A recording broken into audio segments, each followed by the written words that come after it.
Zany makasika niny fa mampiatra ny fivirina fa 7 ny FANAF na Fédération nareo Trans-Piatoana eto Afrika I Madagasikara. Nosokafana tamin'ny fomba ofisialy androany teny amin'ny CCI vato moa izany fivirina izany izay haritra efa trandro fanadidina fetrany.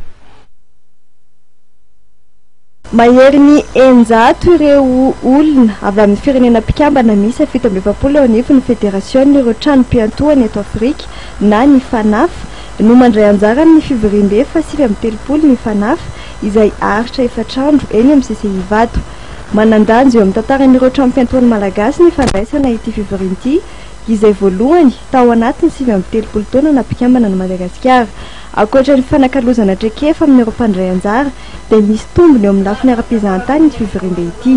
Zay marina fa mihoatra ny enjato ny vahiny avy any Dinambato tonga eto Madagasikara ankehitriny ka raha tsy ny fitaterana napakavaka fotsiny ohatra efa misy tombontsoa any Madagasikara izany eo ihany koa ireo hotely isan-karazany izay feno eto Antananarivo ankehitriny satria izay eto Antananarivo no atao izany assemblée générale izany ny antsoina hoe consommation na ny vola lanin'ireo mpivahiny eto amintsika dia mangony fotsiny ka azo lazaina izany hoe betsaka ny tombontsoa ireo mpivahiny eto amintsika ireo.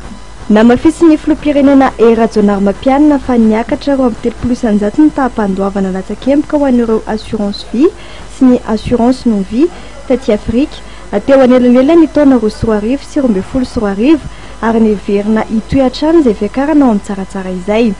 Antony safidianana ny loha-hevitra hoe l'Afrique en pleine mutation izay ho velavelarina sy hodinina mandritra ny efatrandro isiny fivirimbe izany.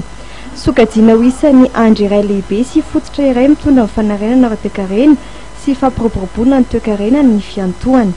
Teo ambany fiahian'ny filoham-pirenena Rajaonarimampianina sy ny Prime Ministre ny Jeneraly Jean Ravelonarivo ny lanonam-panokafana ny fivirina fa 7 ny FANAF androany teny amin'ny CCI vato.